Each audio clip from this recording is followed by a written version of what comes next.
සාදු සාදු සාදු නමස්කාර වේවා බුදුරුවනට සැමදා බුදු හිමි සරණ යමි. නමස්කාර වේවා ධම්රුවනට සැමදා සදහම් සරණ යමි. නමස්කාර වේවා සංඝරුවනට සැමදා මහා සංඝ සරණ යමි. නමස්කාර වේවා තුනුරුවනට සැමදා තිසරණ සරණ යමි. සාදු සාදු සාදු. අප හැම දෙනාගේ කල්යාණ මිත්‍ර ගුරුදේවෝත්තම පරම පූජනීය පින්වත් ලොකු ස්වාමීන් වහන්සේට අපගේ ගෞරවාදර වන්දනාව වේවා. සාදු සාදු සාදු. පූජනීය ගරුතර මහා සංඝරත්නයන් අවසරයි. වාසනාවන්ත පින්වතුනේ, අද දවසේ මේ සුපින්බර අරුණෝදයේ සදහවත් පින්වතුන්ලා ධර්මයේ ශ්‍රවණය කරන්නට සූදානම් වෙන්නේ ජීවිතේ සුන්දරත්වය ඇති කර ගැනීම පිණිස, ජීවිතේ සැපවත් කර ගැනීම පිණිස අපගේ ලෞතුරා භාග්‍යවත් අරහත් සම්මා සම්බුදුරජාණන් වහන්සේ අපට මේ සද්ධර්ම දේශනා කළේ. පින්වතුනේ, ජීවිතයක් සුන්දර කරගන්න, ජීවිතයක් ලස්සනට හදාගන්න, මේ ජීවිතය කියන එකේ දියුණුවක් අභිවෘද්ධියක් හදාගන්න හරියට උපකාරී වෙන දෙයක් අවසන් මොහොත ගැන හිතීම. අවසන් මොහොත ගැන හිතන කෙනෙක් වෙන්න. අවසන් මොහොත ගැන නිතර හිතේ අදහසක් තියාගන්න. අපේ ඇස් පෙනීම දුර්වල වෙමින් පවතිනවා. මේ ඇස්වල පෙනීම ටිකෙන් ටික දුර්වල වෙමින් යනවා. කන්වල ඇසීම ටිකෙන් ටික දුර්වල වෙමින් යනවා. ගන්ධ සුවඳ දැනීම, රස දැනීම දුර්වල වෙමින් යනවා. කයේ තියෙන කාය ශක්තිය දුර්වල වෙමින් යනවා. කයේ තියෙන හැඩ දුර්වල වෙමින් යනවා. කයේ තියෙන පැහැය දුර්වල වෙමින් යනවා. කොටින්ම හිතන්න පුළුවන් ශක්තිය පවා ටික අඩු වෙමින් යනවා. පින්වතුනි, අපි දිරනවා. අපි වයසට යනවා. අපි මේ ජීවිතයේ අවසන් මොහොතට ලං වෙමින් පවතිනවා. ඒ නිසා පින්වතුන්ලා හිතක් ඇති කරගන්න. නිතර හිතන්න, මගේ අවසන් මොහොත වෙනුවෙන් මං සූදානම් වෙන්න ඕන. මගේ අවසන් මොහොත වෙනුවෙන් මං සූදානම් වෙන්න ඕන. ඒක තමයි ඔබ ඇති කරගත යුතු පින් සිතුවිල්ල, කුසල් සිතුවිල්ල, දහම් සිතුවිල්ල. අද දවසේ මේ දේශනාවට දායකත්වයෙන් දරන්නේ 70C5 රිවර්සයිඩ් ගාඩන්ස්, ගොහාගොඩ පාර, කටුගස්තොට කියන ලිපිනේ පදිංචි පින්වත් සාලිකා කෝදාගොඩ, චමින්ද්‍රිනී මඩවල, පණ්ඩුල මඩවල යන ඒ පින්වතුන්ලා සෑම දිනාගේ දායකත්වයෙන් 2020 නොවැම්බර් මාසේ 1 වෙනි දින මිය පරලෝ යන්ට යෙදුනා වූ පින්වත් නන්ද කුමාර මඩවල මහත්මයාට මේ සියලු පින්පෙත් අනුමෝදන්ව එතුමාගේ පරලෝ ජීවිතේ සැපයට පත්වෙත්වා කියන උතුම් ප්‍රාර්ථනාවෙනුයි අද ධර්ම දානය සිදු කරන්නේ. භාග්‍යතුන් වහන්සේ අපිට දේශනා කළා මෙන්න මෙහෙම: දුටු විට කෙනෙක් මලවුන් අතරට යාම. අපිත් එක්ක එකට ජීවත් වෙන කෙනෙක් එකට ජීවත් වෙමින් සිටියේදී එකපාර මිය යනවා. එසේ මැරෙද්දී එයා ගැන මෙන්න මෙහෙම තේරුම් ගන්නට. යලි මට නොලැබේය මොහොතක සැනසීම. ආයෙ මට කවදාවත් ඒ මං ආදරය කරපු මගේ ප්‍රියයාව, මගේ ඥාතියාව දකින්න ලැබෙන්නේ නැහැ. ඔහු දැකලා සැනසෙනවා කියලා එක මට ආයෙන්නේ. දුරු කරගනු පිණිස ඒ ගැන වැළපීම. එහෙම හිතද්දී හිතට දුකක් වේදනාවක් ඒවි වැළපෙන්න හිතන. ඒක දුරු කර ගැනීම පිණිස අසමින් දත යුතුය රහතුන්ගේ දහම. හොඳට ඉගෙන ගන්න කිව්වා. රහතුන්ගේ දහම, රහතුන්ගේ දහම යනු කුමක්ද? භාග්‍යවත් බුදුරජාණන් වහන්සේගේ ධර්මයයි. ලෝකයට රහතුන් බිහි කළ ධර්මයයි. අපි මේ අහන්නේ ඒ ධර්මයයි. පින්වතුනි, මේ ජීවිතේ අවසන් මොහොතක් ගැන නොහිතා අපිට ජීවත් වෙන්න පුළුවන්. අවසන් මොහොතක් ගැන නොහිතා අපිට ඔහේ ජීවිතේ ගත කරන්න පුළුවන්. හැබැයි හිතුවත් නොහිතුවත් අවසන් මොහොතට මුහුණ දෙන්න වෙනවා. මුහුණ නොදී නම් අපිට මේ ජීවිතේ ගත කරන්න බෑ. මේ ජීවිතේ ගත කරද්දී අපිට අනිවාර්යෙන් එළඹෙන්න තියෙන තැන අවසන් මොහොත. ඒ අවසන් මොහොත කරා අපේ ජීවිත ඇදෙමින් තියෙන නිසා ජීවිතය අවබෝධ කරපු රහතුන් අපිට දහම් පද වදාරනකොට ඒ දහම් පදවල කියවුණා බොහොම සුන්දර අර්ථ.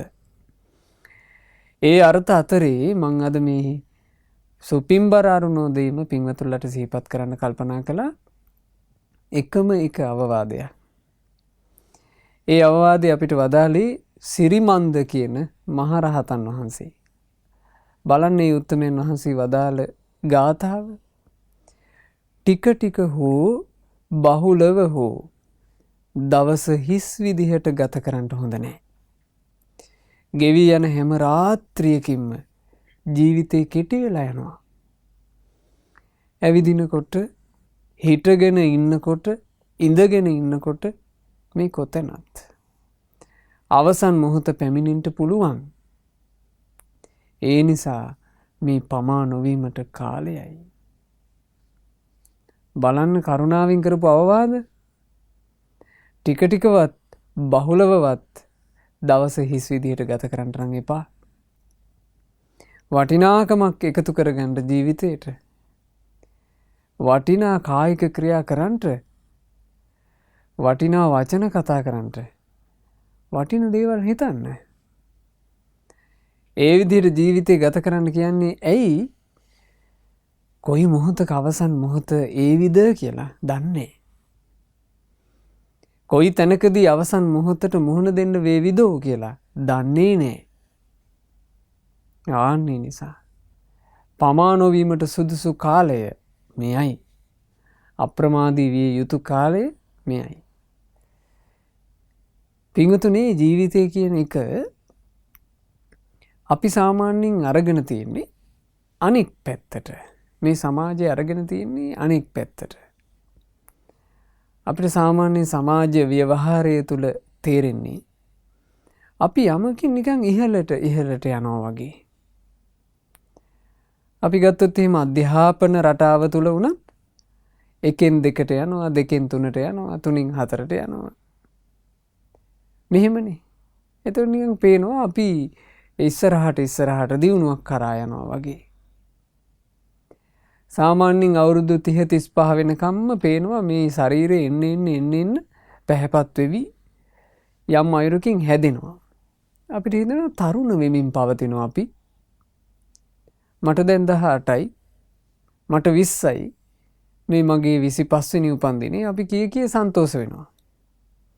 අපිට හිතෙනවා නිකන් මේක අර ලස්සන වෙවි අලුත් වෙවි එනවා වගේ කියලා.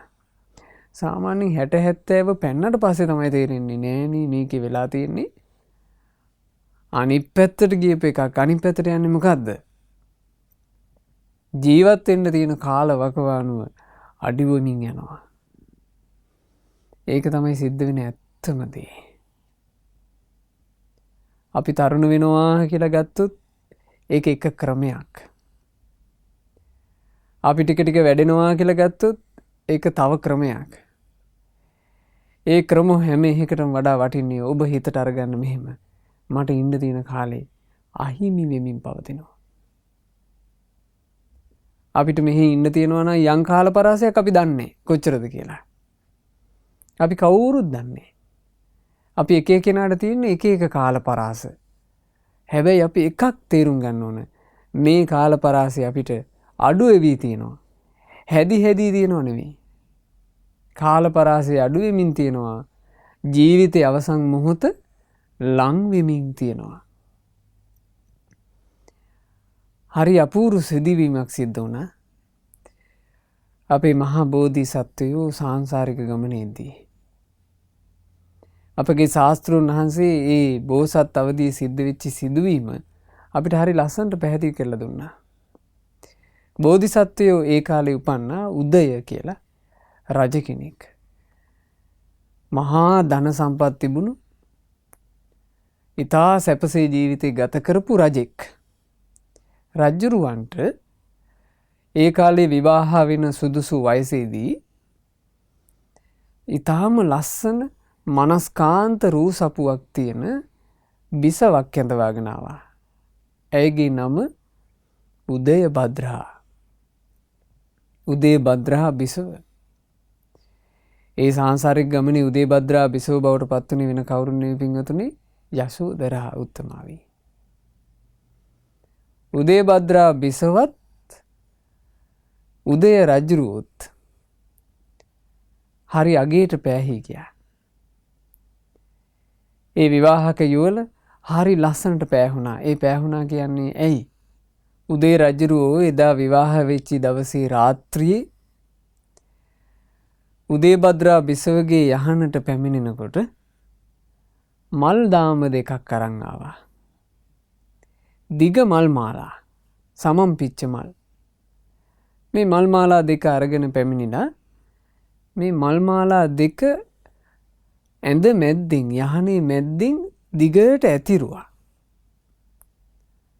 අතුරුලා උදේ රජුරුවෝ උදේ භද්‍රා බිසවට කතා කරනවා. භද්‍රා, මම කැමති බඹසරකට. මේ කාම සේවනයෙන් වැළකීලා වාසය කරන එකට මං ආසයි. පිරිසිදු බඹසරකට. සුදෝවන් සංඛ්‍යක් වගේ පිරිසිදු බඹසරක් කිලිටි නොකර රකින්න මං හරි ආසයි. භද්‍ර, අපි දෙන්නාම සතුටු නම් අපිට පුළුවන් බඹසර ආරක්ෂා කරන්න. හරි ඇගේට පෑහුණා. උදේ භද්‍රා බිසව කියනවා, රජතුමනි, මාත් ඒ වගේ. මං හරිම ආසයි බඹසරට. සුදෝවන් සංඛ්‍යක් වගේ පිරිසිදු බඹසරක් රකින්න මාත් සතුටුයි. අපි දෙන්නම කැමති නිසා අපිට පුළුවන් වේවි බඹසරක් ආරක්ෂා කරගන්නට. දැන් මේ ස්වාමී භාර්යා දෙන්න මේ කතා වෙන්නේ. විවාහ වෙච්ච දවසේ රාත්‍රියේ මේ කතා වෙන්නේ. එතකොට උදේවේ රජුරුවෝ කියනවා, උදේ භද්‍රා, එහෙනම් අපි හොඳට හිත දමනය කරගෙන පිරිසිදු බඹසරක් රකිමු. යම් විදිහකින් ඔයාගේ හිතේ රාග හිතුවිල්ලක් හරි හටගත්තොත් ඔයාගේ පැත්තේ මේ එළලා තියෙන මල් මාලේ පරවින්න ඕන. මගේ හිතේ රාග හිතුවිල්ලක් හටගත්තොත් මාගේ පැත්තේ එළලා තියෙන මාලය පරවෙන්න ඕන. හැබැයි අපි දෙදෙනාම මේ එක යහනේ සැතපුණත් රාග හිතක්වත් උපද්දන්නේ නැතිනම් පිරිසිදු බඹසරක් මනං අපි රකින්නේ. මේ මල් මාලා ඒ බඹසරේ ආනුභාවයෙන් පරණු වී තියෙන්න ඕන. ඔහොම කිව්වා. දෙන්නාම සතුටු වුණා. දෙන්නාම බඹසර ආරක්ෂා කරන්න පටන් ගත්තා. හරි පුදුම සහගතයි පින්වතුනි. මේ ගුණයක තියෙන ආනුභාවය, ගුණධර්මයක තියෙන ආනුභාවය අර මල් පරවෙන්නේ. සාමාන්‍යයෙන් දවසින් පරවෙන මල්. හැබැයි බඹසරේ ආනුභාවයෙන් අර මල් පරණු වී තිබුණා. පරවුනේ නෑ. අවුරුදු 700ක් ගත වුණා. කොච්චර කාලයක්ද? අවුරුදු 700ක්. අද කාලේ වගේ මේ 70 මෙරිලා යන කාලය නෙවෙයි ඒ කාලේ. අවුරුදු 700ක් ගත වී ගියා. තාම දෙන්න තරුණයි. හැබැයි උදේ රජුරවන්ට භයානක ලෙඩක් වෙලඳුණා. ඒකෙන් මරණාසන්න වෙන බව තේරුණා. එතකොට උදේ භද්‍රා බිසව රජුරු ළඟට එනවා. රජුරු කියනවා භද්‍රාවිනි ජීවිතේ ස්වභාවය මේක බලන්න. මම දැන් ලෙඩ වෙලා මෙහෙම මැරෙන්නත් පුළුවන්. භද්‍රාවිනි ඔයාගේ ජීවිතේ වුණත් ඔහොමයි. ලෙඩ වෙලා මැරිලා යන්න පුළුවන්. මට පොරොන්දුවක් වෙන්න. භද්‍රාවිනි ඔබ මට කලින් මිය පරලෝ ගියොත් යම් රෝගයක් හේතු කරගෙන හෝ ඔබ මට පෙර මිය පරලෝ ගියොත් භද්‍රාවිනි ඔබ ඒකාන්ත කොට සුගතිය උපදිනවා. බලන්න පින්වතුනි පුරණ ගුණයක් ගැන හදවතේ තියෙන ශක්තිය, හදවතක තියෙන අභිමානය, විශ්වාසය වර්තමානයේ තුල අපිට ගොඩාක් දකින්න නොලැබෙන දෙයක්. තමන් සිල් ආරක්ෂා කරනවා, තමන් වන්දනාමාන කරනවා, තමන් පින් රැස් කරනවා, තමන් සරණ ගිහින් ඉන්නවා. හැබැයි තමන්ට ඒ ගුණය ගැන බලවත් හැඟීමක් නැහැ. මං තෙරුවන් සරණ ගියපු කෙනෙක්, තෙරුවන් සරණ ගියපු කෙනාට ඒකාන්ත කොට සුගතිය උරුමයි. එහෙම හැඟීමක් හදවතේ නැහැ. මම මේ තෙරුවන් සරණ ගියා කියලා කියන්නේ මමගේ ජීවිතේට යහපත සලසාගෙනයි ඉන්නේ. එහෙම හැඟීමක් ගොඩක් දෙනෙකුගේ ජීවිතවල නැහැ.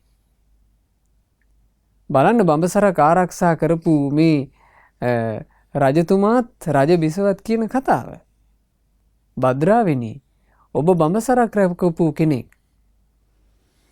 ඔබ ඒකාන්ත වශයෙන් සුගතිය යනවාමයි.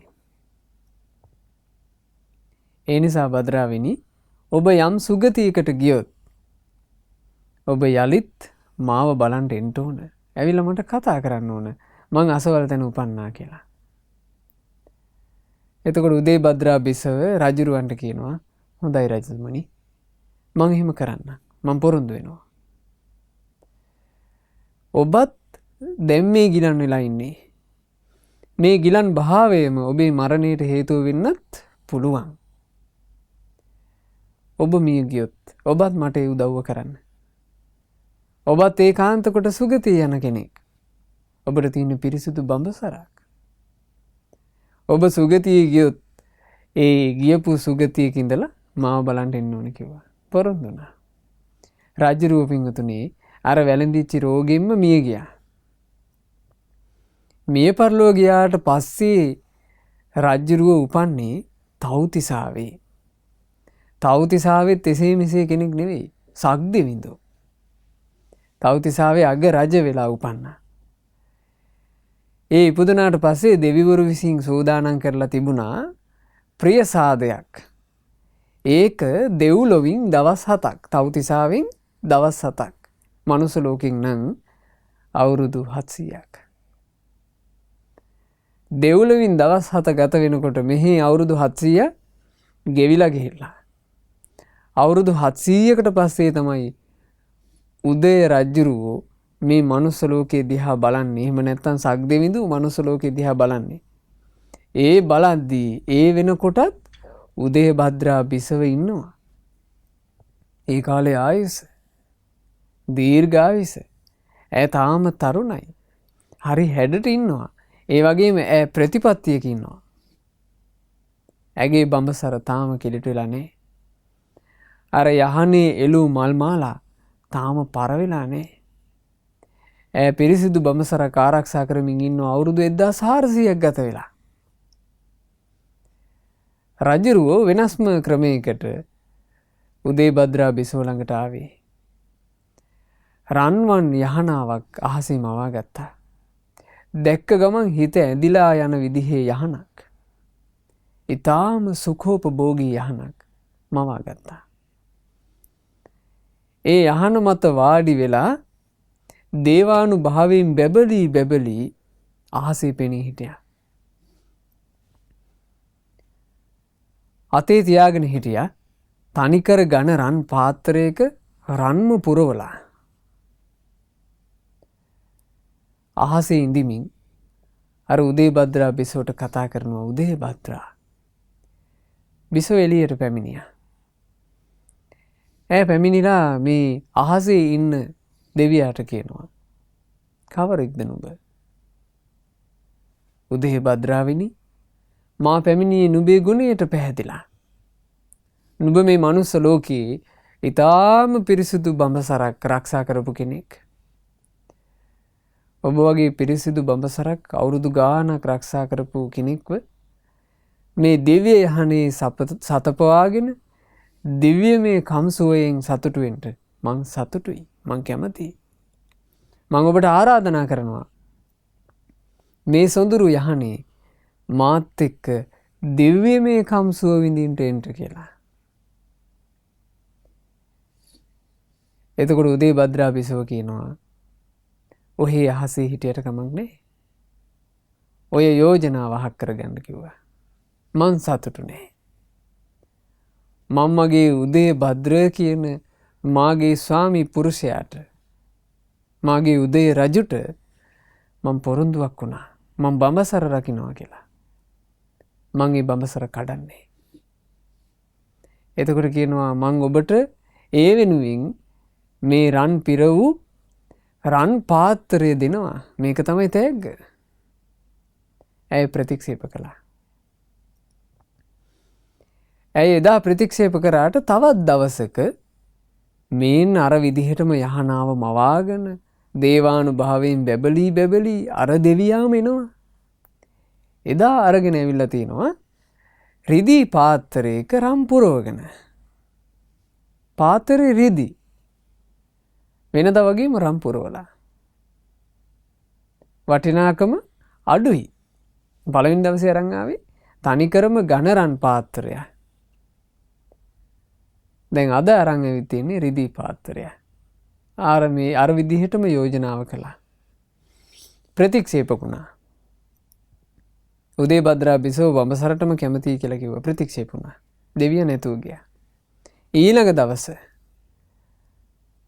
මේ දෙවියා ආයෙනවා.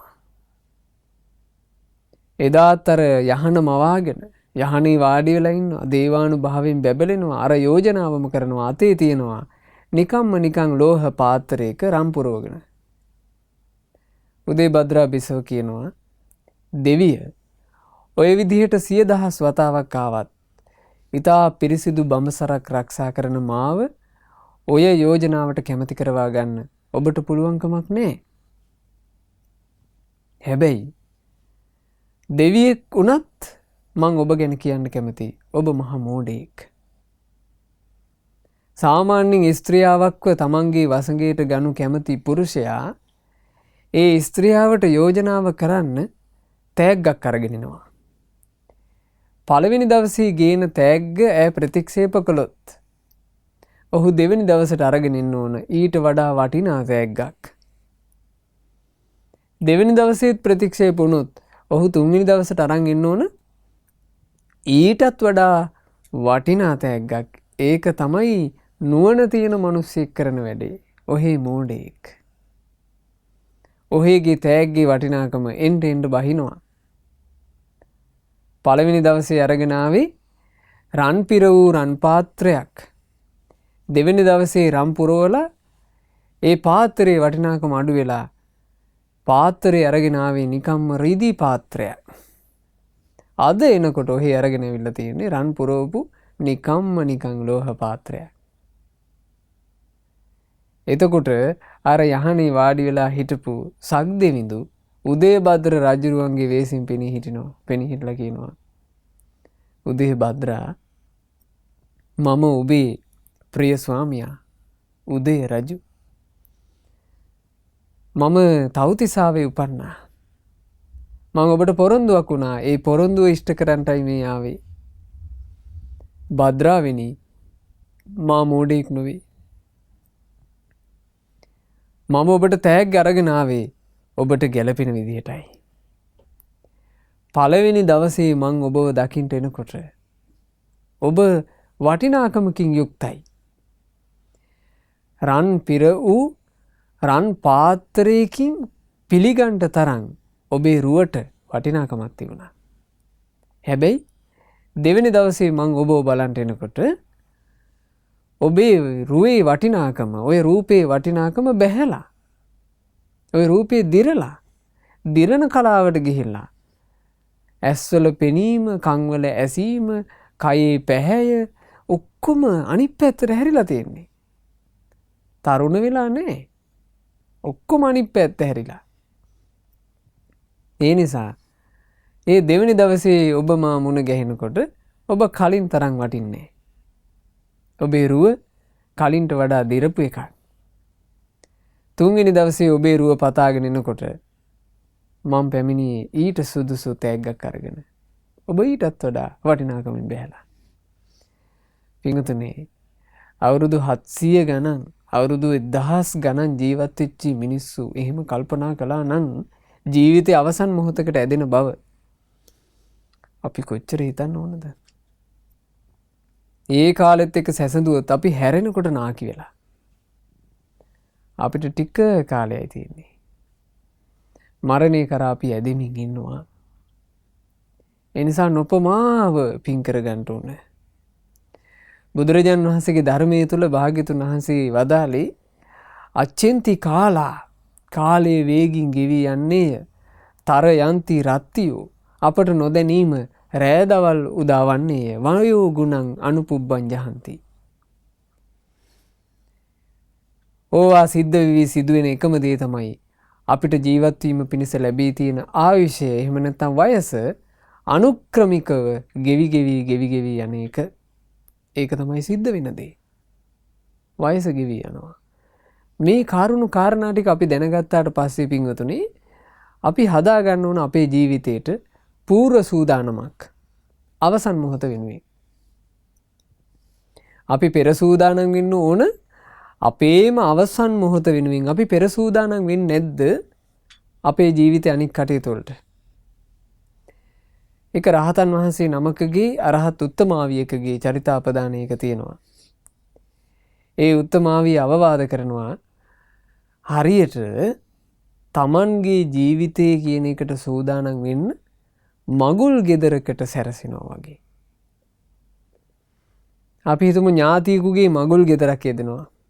සාමාන්‍ය මගුල් ගෙදරක් කියලා කිව්වහම විශේෂ එකක් නේ. ඒ මගුල් ගෙදරට යන්න සූදානම් වෙන්න වෙනවා. මගුල් ගෙදරකට යන්න සූදානම් වීම කියලා ගත්තාම ස්ත්‍රී පුරුෂ දෙපාර්ශ්වයේම ගොඩක් සූදානම් වෙනව නේද? පුරුෂයෝ කෝට් එකක් හොයාගන්නවා, හොඳ සපත්තු දෙකක් අරගන්නවා, හොඳ පහේ ඔරලෝසුවක් අරගන්නවා, හොඳ සෙන්ට් ಜಾති අරගන්නවා. ඊළඟට කොණ්ඩේ රැවුල ටිකක් පිළිවෙලකට කපලා ලස්සනට පීරන ක්‍රමයකට හදා ගන්නවා. කීයක් කරනවාද මගුල් ගෙදරකට යන්න කලින්? ඒ පුරුෂයාගේ සූදානම එසේනම් කාන්තාවකගේ සූදානම ගැන කාන්තාවක් ගොඩාක් සැරසෙනවනේ කොහොමත්. එතකොට කාන්තාවකගේ සූදානම ඇයි ගොඩාක් සූදානම් වෙනවා? මේ කුමකටද මේ සූදානම් වෙන්නේ? එකම එක මොහොතකට පැය කිහිපයකට යෙදෙන විවාහ උත්සවයකට ලැහැත්ති වෙනවා. නොඑක් අයුරින් සැරසෙනවා, නොඑක් ආභරණ අරගන්නවා. ඊළඟට මගුල් ගෙදරට යනකොට ටිකක් මුදල් ටිකක් වැඩිපුර අතේ තියාගෙන යනවා. මොන කටයුතු වලට උවමනා වෙයිද දන්නේ නැහැ. අතරමැදදී මොන හරි කරදරයක් වුණොත් කියලා ඒකටත් සූදානමක් වෙලා යනවා. ඔහොම ගොඩාක් සූදානම් වෙලා නේද අපි විවාහයකට යන්නේ? තව කෙනෙකුගේ විවාහ උත්සවයකට අපි යන්නේ ගොඩක් සූදානම් වෙලා. පින්වතුනි, මේ ජීවිතය කියන එකේ අවසන් මොහොත වෙනුවෙන් අපි එහෙම සූදානම් වෙමින් ඉන්නවද? ප්‍රශ්නයක්. මේ ජීවිතයේ අවසන් මොහොත වෙනුවෙන් අපි එසේ සූදානම් වෙමින් ඉන්නවාද කියලා කියන එක තමන්ගෙන් නිතර ඇසිය යුතු ප්‍රශ්නයක්. ඒ සූදානම කියලා කියන්නේ කය සරසන එකක් නෙමෙයි. ඒ සූදානම කියලා කියන්නේ හොඳ පෙට්ටියක් තෝරගන්න එක නෙවෙයි. මේ જાතියේ පෙට්ටියක මාව දමාපන් කියලා. මම මිය ගියාට පස්සේ මගේ ඒ අවමංගල්‍ය මේ විදිහට සූදානම් කරාපන්. ඒක නෙමෙයි සූදානම කියන්නේ. තමන්ගේ ජීවිතේ ලස්සනට හදාගන්න එක. තමන්ගේ ජීවිතයට තමා උදෙසා ආරක්ෂාවක් වැඩපිළිවෙලක් හදාගන්න එක. ඒක හදාගන්නට දැන් පටන් ගන්න ඕන මේ මොහොතේ මේ පමා නොවීමට කාලයයි. බුදුරජාන් වහන්සේ දේශනා කළේ අජේව කිච්ඡං ආතප්පං අදම තමන්ගේ යහපත උදෙසා වෑයම් කරන්නට. තමන්ගේ ජීවිතේ කායිකවත් වාචසිකවත් මානසිකවත් යහපතම පවත්වා ගන්නට අදම වෑයම් කරන්නට.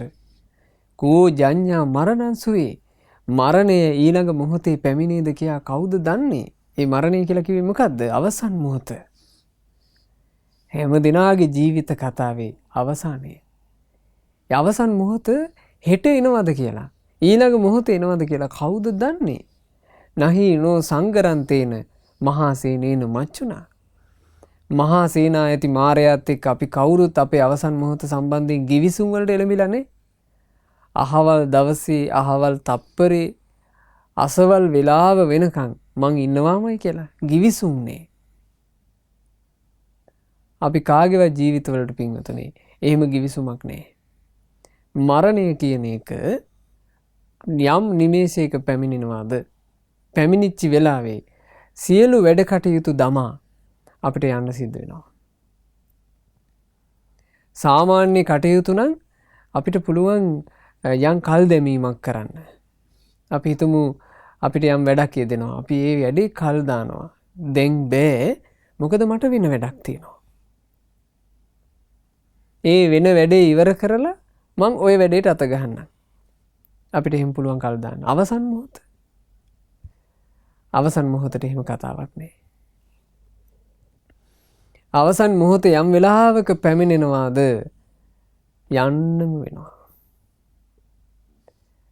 ඉතින් ඒ නිසා මේක හොඳට හිතන්න. හිතලා තමන්ගේ ජීවිතේට තමන් ලස්සන වැඩපිළිවෙලක් හදාගන්න. අද මේ සුපින්බර අරුණෝදය කියන දේශනා මාලාවේ අවසාන දේශනාව වහන්නේ. මේ දේශනා මාලාවේ අවසාන දේශනාව විදිහට මම කල්පනා කළේ අවසන් මොහොත ගැන ඔබට හිතක් උපදන්න. අවසන් මොහොත ගැන පවතින හිත පින්වතුනි අපිට හරි උපකාරයි. ගොඩාක් අපිට වෙන දෙයක් අපේ අවසන් මොහොත අපිට අමතක වෙනවා. අපිට අමතක වෙනවා අපි මැරෙන්න ඉන්න මිනිස්සු බව. අපිට අමතක වෙනවා අපිත් මේ ලෝකේ දාලා යන බව. මේ හැමදේම අත්හැරලා දාලා යන මිනිස්සුනේ කියන එක මේ හිතකට අමතක වෙනවනේ. අපි කොච්චර දුර්වලයෝද? මැරිලා යන්න ඉනවා කියන එක අපිට අමතක වෙනවා. ඒ නිසා ඔබ හැමතිස්සේ හිතේ රඳව ගන්න මට අවසන් මොහොතක් එනවාමයි. ඒ අවසන් මොහොත වෙනුවෙන් මං දැන් වැඩපිළිවෙල සකස් කරගන්න ඕන. මනා වැඩපිළිවෙලකින් මං මගේ ජීවිතයට යහපත හදාගන්න ඕන. ආන් එහෙම හිතක් අපි හැමදිනාගේ ජීවිතවල තියෙන්න ඕන. එහෙම වුණොත් ඔබ මේ කොහොමත් අවසන් මොහොතක් පැමිණිලා දාලා යන්න වෙන මේ ලෝකේ ලාමක දේවල් වලට ආසා කරන්නේ නැතුව ඉඳී. ඒ වගේ ආසාවක් හරි. ඊළඟට වැඩකට නැති කෝන්තර හිත ඉන්න එක ඔබට ඔබේ හිතින් අතහැර ගන්න පුළුවන් වෙයි. වැඩක් නෑ මේවා හිතලා. මට අවසන් මොහොතක් එනවා. ඒ මොහොත වෙනුවෙන් මං නැහැත් වෙන්න ඕන. අන්න අපිට සූදානම් වෙන්න පුළුවන්. අපේ ජීවිතයේ අසුන්දර දේවල් එකින් එක අපිට මකලා අයින් කරන්න පුළුවන්. මේක වැඩක් නෑ. මේක වැඩක් නෑ. මේක සවුත්තුයි. මේ දේවල් මට ප්‍රයෝජනවත් නෑ. අපිට අපේ ජීවිතයේ කියන සිතුවම හරි ලස්සනට හැඩ කරන්න පුළුවන් කැමති පාට වලින්. පින් කරනවා, කුසල් කරනවා, දන් දෙනවා, නොඑක ආකාරයෙන්. අපේ ජීවිතේ හරි ලස්සනට හැඩගස්වා ගන්නට අපිට අවස්ථාවක් තියෙනවා අවසන් මොහොත ගැන අපි හිතන්න පටන් ගත්තොත්. ඒ නිසා පින්වතුන්ලා හැමදෙනෙක්ම අවසන් මොහොත ගැන හිතන්න. අවසන් මොහොත ගැන හිත සැනකින් වහා ඉක්මනින් තමන්ගේ යහපත සලසා ගන්න කටයුතු කරන්න. ඇයි හේතුව අවසන් මොහොත කියන එක ගොඩාක් ඈත තියෙන එකක් නොවෙන්න පුළුවන්. සමහරලාවට අවසන් මොහොත ඈත එකක් වෙන්නත් පුළුවන්. තව අපිට අවුරුදු ගාණක් තියෙනවා වෙන්න පුළුවන්. හැබැයි එහෙම නොවෙන්නත් පුළුවන්. අවසන් මොහොත මේ ළඟම වෙන්නත් පුළුවන්. ඒ හින්දා කල් දාන්න නම් කාලයක් නැහැ. අවසන් මොහොත ගැන කෙනෙකුට දැනගන්න ලැබුණොත් කලින් එහෙම සිද්ධියක් වුණා. අපේ මහා කච්චාන මහරහතන් වහන්සේ එක කාලෙක වනයේ කුටියක වැඩ හිටියා. ඒ කාලේ පින්වතුනි භාග්‍යවත් බුදුරජාණන් වහන්සේ පිරිනිවන් පාලා. බුදුරජාණන් වහන්සේ පිරිනිවන් පාපු අලුත අපේ මහා කච්චාන මහරහතන් වහන්සේ හුදකලාවේ කුටියේ වැඩ ඉන්නවා. උන්වහන්සේ හිටියේ එළියේ සක්මන් කර කර. මේ සක්මන් කර කර ඉන්න තැනට දුන්නක් අතින් අරගත්ත රජකුමාරයෙක් ආවා. මේ රජකුමාරයාගේ නම සුජාත. මහා කච්චාන මහරහතන් වහන්සේ මේ සුජාත කුමාරයාව දැක්ක ගමන් සුජාත කුමාරයාගේ ජීවිතය දැක්කා. ඒ රහතන් වහන්සේගේ ඥානෙ මේ කුමාරයා වෙනුවෙන් තව තියෙන්නේ ටික කාලයයි කියලා රහතන් වහන්සේ දැක්කා. ඔබ දැකලා තියෙනවා වැලි ඔරලෝසු කියන ඒවා. ඒ වැලි ඔරලෝසුවේ උඩ තියෙන වැලි ටික අනුක්‍රමිකව අඩු වෙවි යනවා පේනව නේද? අපි බලනිද්දී අපිට දකින්න පුළුවන් තව මෙච්චරයි වැලි තියෙන්නේ. තව ටික වෙලාවකින් වැලි ටික ඔක්කොම යට එකට වැටෙනවා.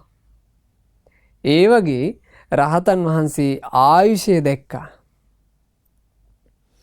ආයුෂය අනුක්‍රමිකව අඩු වෙවි යනවා දැක්කා. ඒ තරුණ කුමාරයාට සුජාත කුමාරයාට මහා කච්චාන මහරහතන් වහන්සේ කතා කළා. කතා කරලා කියනවා කුමාරය ඔබ තරුණ වයසේ ඉන්න කෙනෙක්. මං සතුටුයි ඔබට මේ කාරණේ සිහිපත් කරන්න. මේ කාරණේ ඔබට සිහිපත් කරන්නම වෙනවා. ඒ කාරණේ තමයි තරුණය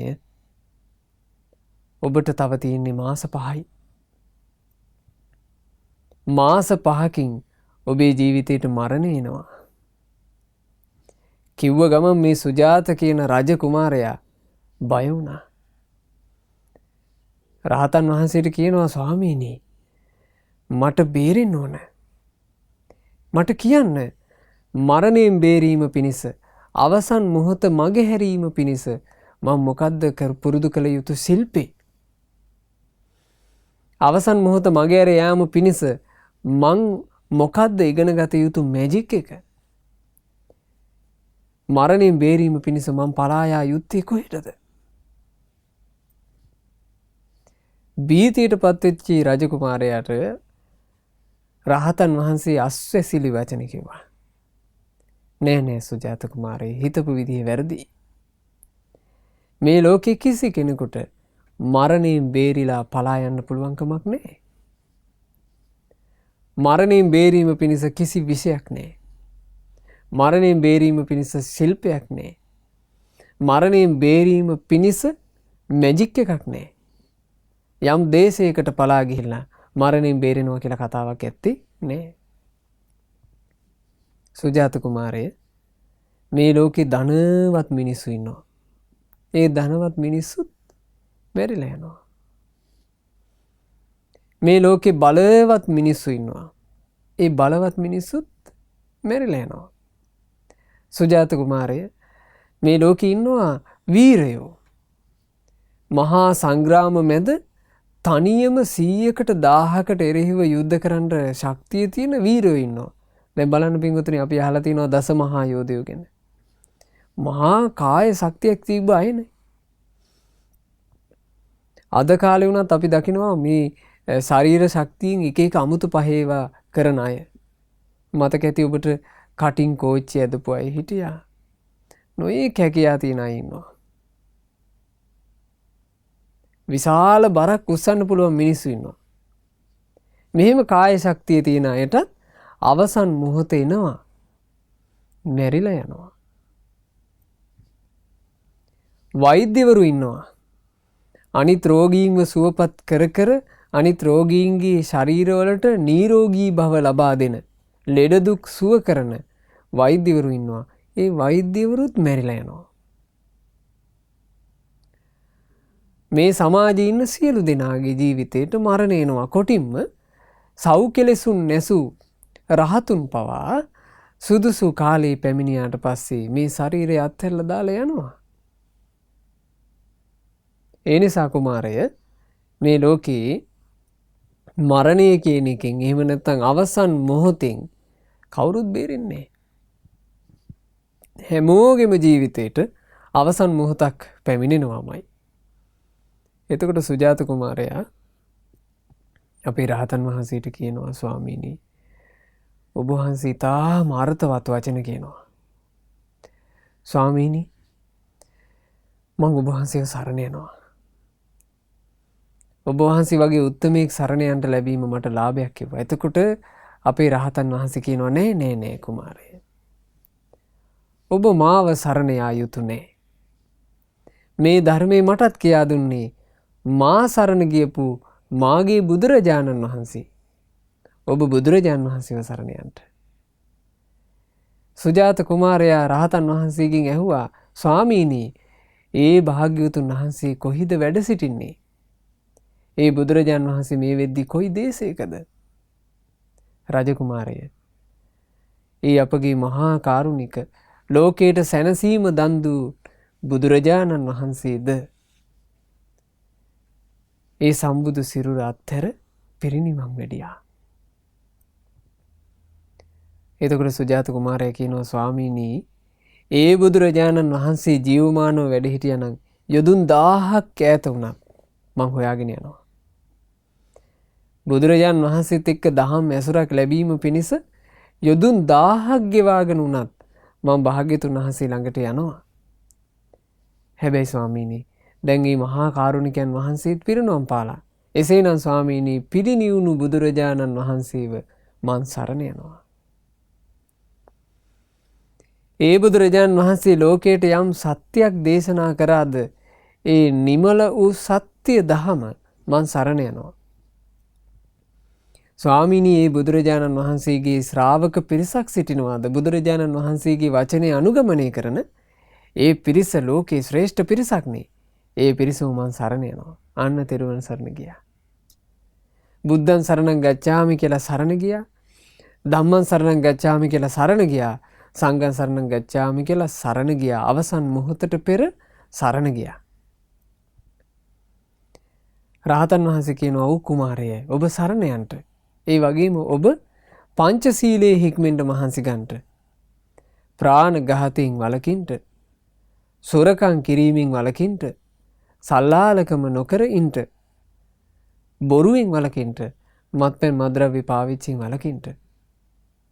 අන්න භාග්‍යතුන් වහන්සේගේ ධර්මයෙන්ම අපේ රහතන් වහන්සේ අනුග්‍රහ කළා. සිල්වත් වෙන්න කිව්වා. රජකුමාරයා සිල්වත් වෙනවා කියලාත් පොරොන්දු වුණා.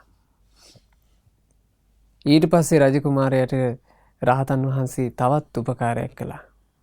ඒ තමයි පින්වතුනි උතුම් ධාතුන් වහන්සේ නමක් මේ රජකුමාරයාට වන්දනා කිරීම පිණිස ලබා දුන්නා. ඒ ධාතුන් වහන්සේ ඌර්ණ රෝම ධාතුන් වහන්සේ අප බුදුරජාණන් වහන්සේගේ ඒ සොඳුරු නලල් තලයේ සැරසූ ඌර්ණ රෝම ධාතුන් වහන්සේ මේ වෙනකොට මිහින්තලාවේ අම්බස්තල ස්තූපයේ වැඩ හිඳිනා පූජනීය ඌර්ණ රෝම ධාතුන් වහන්සේව සුජාත කුමාරයාට ලබා දුන්නා. සුජාත කුමාරයා මාස 5 ඌර්ණ රෝම ධාතුන් වහන්සේ වෙනුවෙන් මහා පූජා සිදු කළා. හොඳට සරණ රැකගත්තා. හොඳට සිල් ආරක්ෂා කළා. මරණින් මත්තේ දෙව්ලොව උපන්නා. මහා දිව්‍ය රථයක් තියෙන මහානුභාව දේව පුත්‍රයෙක් මහා කච්චාන මහරහතන් වහන්සේ සමීපයට පැමිණිලා රහතන් වහන්සේට කෘතගුණ සලකලා යනවා. බලන්න පින්වතුනි අවසන් මොහොත වෙනුවෙන් කල්ැතුව දැනගත්ත කෙනෙක් සූදානම් වෙච්ච හැටි. තමන්ගේ අවසන් මොහොත මාස 5කින් එනවා කියලා දැනගත්තාම ඔහු ඉක්මන් වෙලා හදාගත්තා. එදා මහා කච්චාන මහරහතන් වහන්සේ මුණ ගැහිච්ච නිසා ඔහුට ඔහුගේ ආයුෂයේ අවසානය ගැන කියලා දෙන්න කෙනෙක් හිටියා. අද එහෙම කෙනෙක් නැහැ. අද ඒ නිසා අපි පොදුවේ ඔබට අවවාදයක් කරනවා පින්වතුනි. අවසන් මොහොත කොයි වෙලේ ඒ විද කියලා කියන්න බෑ.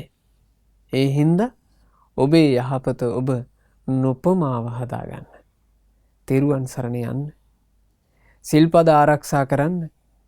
4 පොයට සිල් ගන්න උත්සාහවත් වෙන්න. අඩු ගානේ මහ පොයටවත් උතුම් උපෝසත සීලය සමාදන් වෙන්න මහන්සි ගන්න. පුළුවන් තරම් ජීවිතේ දන් දෙන්න. සෑරජානන් වහන්සේලා බෝධින් වහන්සේලා නිරන්තරයෙන් වදින්න. නිවසේ නිතර බුද්ධ වන්දනා බුද්ධ පූජා කර කර හොඳට පින්පුරා ගන්න. මෛත්‍රිය බුද්ධානුස්සතිය වගේ උතුම් භාවනාවක හිත පවත්වන්න. පින් රැස් කරගන්න. තමන්ගේ ආදරණීය මෑණියන්ට පියාණන්ට තමන්ගේ වැඩිහිටියන්ට අපෝපස්ථාන කරන්න ගෞරව දක්වන්න. ශිල්ප කියා දීපු ගුරු මෑණිවරුන්ට පියවරුන්ට උපහාර දක්වන්න. තමන්ගේ ජීවිතේට සිත කය වචනයෙන් පින් කරගන්න. හොඳට බණ අහන්න. බණ අහ අඩුපාඩු එකින් එක හදාගන්න. අවසන් මොහොත වෙනුවෙන් ඔබ හොඳ සූදානමක් හදාගන්න. හැම දිනාට මේ මනුස්ස ජීවිතේ ගත කරලා අවසන් මොහොත පැමිණෙද්දී තමන්ගේ ජීවිතේ සැනසille අවසන් මොහොතට මුහුණ දෙන්න. හිතේ කිසි කම්පාවක් නැති ශක්තිමත් මිනිසෙක් විදිහට අවසන් මොහොතට මුහුණ දෙන. හිතට කිසි බයක් නැතුව මරණින් මත්තේ මට ඒකාන්ත කොට යහපතක්ම වෙනවා. මට සුගති ජීවිතයක් ලැබෙනවා කියන නිෂ්ඨාව තුළ අවසන් මොහොතට මුහුණ දෙන ජීවිත ඇති කරගන්න පින්වතුන්ලා හැම දෙනාට අපි සෑම සියලු දෙනාට වාසනාව ලැබෙත්වා. සාදු සාදු සාදු. රැස් කළා වූ සියලු පුණ්‍ය ධර්මයන් අපි අනුමෝදන් කරමු. සග්දිවිඳුන් සතරවරම් දෙවිවරු සෙම්පති දෙවිවරු ප්‍රධාන සියලු දෙවි දේවතාවුන් වහන්සේලා සතුටින් පින් අනුමෝදන් වෙත්වා. අපගේ බ්‍රහ්ම කායික දෙවිවරුත් පින් අනුමෝදන් වෙත්වා. ලංකා භූමිය සුරකින සුමන සමන් දෙවියන් ප්‍රධාන සියලු දෙවි දේවතාවුන් වහන්සේලා අපගේ ඉෂ්ඨකාමී හිතකාමී සියලු දෙවිවරු මේ සුපින්බර අරුණෝදේ දහම් පද අසමින් ධර්මයේ කෙරෙහි හිත් පහන් කර ගනිමින් අප විසින් රැස් කළා වූ සියලු පින් අනුමෝදන් වෙලා දිව්‍ය සැපෙන් දිව්‍ය ආචාර්යෙන් වැඩෙත්වා. දෙවියන්ගේ නිරන්තර රැකවරණ අප හැම දිනාට දෙවියෝ සලසත්වා. දෙවියෝද සංසාර දුකින් අත මිදෙත්වා. සාදු සාදු සාදු. රැස් කළා වූ සියලු පුණ්‍ය ධර්මයන් ගුරු දේවෝත්තම කල්යාණු මිත්‍ර පරම පූජනීය පින්වත් ලොකු ස්වාමින් වහන්සේට අනුමෝදන් වෙත්වා. ගුරු දේවයන් වහන්සේ නිදුක්ව නිරෝගීව දීර්ඝායුෂ සම්පන්නියම ලබත්වා. මේ ගෞතම බුදු සසුන තුළම උතුම් වූ චතුරාර්ය සත්‍ය ධර්මය පරිපූර්ණ වශයෙන්ම අවබෝධ කරන්ට වාසනාව ලැබෙත්වා. සාදු සාදු සාදු. රැස් කළ සියලු පුණ්‍ය ධර්මයෝ 2020 නොවැම්බර් මාසේ 1 වෙනි දින මිය පරලෝ යන්ට යෙදුනා වූ පින්වත් නන්ද කුමාර මඩවල මහත්මයාට මීට වර්ෂයකට පෙර මිය පරලෝ ගිය ඒ පින්වන්ත මහත්මයාට මේ සියලු පුණ්‍ය ධර්මයෝ අනුමෝදන් වෙත්වා. ඒ වගේම සාලිකා කෝදාගොඩ හා නන්ද කුමාර මඩවල යන අයගේ නමින් මිය පරලෝ යන්ට යෙදුනා වූ ආදරණීය දෙමාපියන්ට නාලක කෝදාගොඩ සහ රාජා වනසුන්දර කියන සොහොයුරන්ට කොරෝනා වසංගතයෙන් හා වෙනත් රෝගාබාධ වලින් මිය පරලෝ යන්ට යෙදුණු සියලු ලෝවාසී පිරිසට මේ සියලුම පුණ්‍ය ධර්මයෝ අනුමෝදන් වෙත්වා. පින් අනුමෝදන්ව ඒ හැම දිනාගේ පරලෝ ජීවිත සැපයෙන් සැපයටම පත්වෙත්වා. මේ දුක් විඳින්මින් යන සංසාර ගමනින් ඒ සියලු දිනාට ඉතා ඉක්මනින්ම නිදහස් වෙන්න වාසනාව ලැබෙත්වා කියන අදහසින් අපි පින් අනුමෝදනා සිදු කරමු. අද දවසේ ධර්ම දානය සිදු කළේ 70/5 රිවර්සයිඩ් ගාඩන් ගොහාගොඩ පාර කටුගස්තොට යන ලිපිණී පදිංචි පින්වත් සාලිකා කෝදාගොඩ මහත්මිය, චමින්ද්‍රිනී මඩවල, පණ්ඩුල මඩවල යන ඒ පින්වතුන්ලා ඇතුළු පවුලේ සියලු දෙනා පින්වතුන් බලාපොරොත්තු වෙනවා මූලිකව මේ ධර්ම දාණය දූ දරුවන්ගේ අධ්‍යාපන කටයුතු වල සාර්ථකත්වයේ වෙනුවෙන් ඒකාන්ත වශයෙන් ආශිර්වාදයක් වේවා කියන අදහස.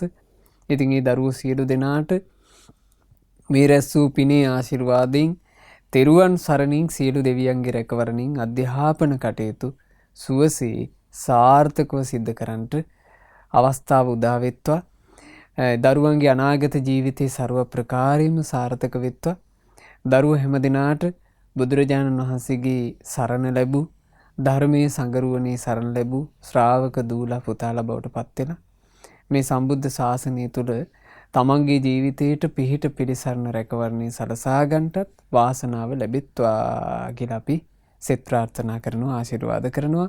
දායකත්වයේ දරූ සදහැවත් පින්වතුන්ලාට පවුලේ සියලු දෙනාට ඥාති හිත මිත්‍රාදීන් සියලු දෙනාට මේ සියලු පින් අනුමෝදන් වෙත්වා. විශේෂයෙන් ධර්ම දානය සිදු කරන පින්වතුන්ලා බලාපොරොත්තු වෙන ආකාරයෙන්ම මේ ධර්මයේ ශ්‍රවණය කළා වූ යම්තාක් පිරිසක් ඇද්ද සියලු දෙනාට මේ පිනේ ආශිර්වාදය සැලසේවා. ශ්‍රද්ධා මාසික ධර්ම දාන සමාජික පින්වතුන්ලාටත් ශ්‍රද්ධා රූපවාහිනී කාර්ය මණ්ඩලයේ සියලු දෙනාටත් තෙරුවන් සරණින් සියලු දෙවි රැකවරණින් රැස් වූ පිනේ ආශිර්වාදයෙන් සියලු යහපත සියලු අභිවෘද්ධි උදා වෙත්වා. රැකී ආරක්ෂා ආදී ජීවිතයේ සියලු කටයුතු ਸਰව ප්‍රකාරයෙන් සාර්ථක වෙත්වා. පින්වතුන් සියලු දෙනාට තමන්ගේ ජීවිතයේ අවසන් මොහොත වෙනුවෙන් කල්යාණ මිත්‍ර ඇසුරේ සුවසේ පින්පුරාගෙන ගුණධර්ම වඩාගෙන අවසන් මොහොත වෙනුවෙන් ජීවිතයට හොඳ සූදානමක් හදාගන්නට අවස්ථාව ලැබේවා. පින්වතුන්ලා හැම දිනාට ගෞතම සාසනය තුළ චතුරාර්ය සත්‍ය ධර්මය අවබෝධ කරගන්නට වාසනාව ලැබෙත්වා. හැම දිනාටම තෙරුවන් සරණයි. නමෝ බුද්ධාය. මෙවැනි වටිනා ධර්මදේශනා ශ්‍රවණය කිරීමට ශ්‍රද්ධා ඩේලි YouTube චැනලය සබ්ස්ක්‍රයිබ් කරන්න.